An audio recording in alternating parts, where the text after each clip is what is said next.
А какви са впечатленията ви от изминалия сезон и какви са очакванията ви накратко от следващия?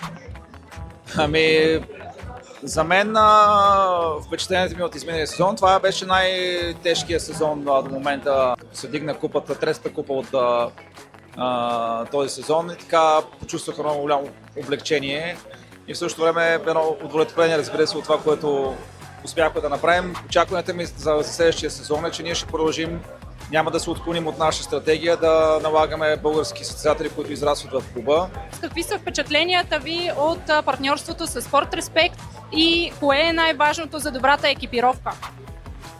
Впечатленията ми от партньорството с Спорт Респект са като цяло доста позитивни. Ние започнахме заедно преди 3 години, когато ние още нямахме тези успехи, така че ние заедно извървяхме пътя.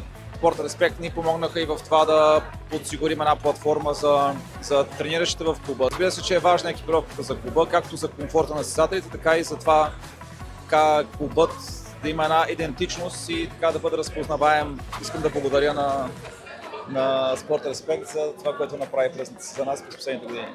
Най-добрите условия, най-добрата екипировка и ние се радваме, че сме част от Спорт Респект. Благодаря.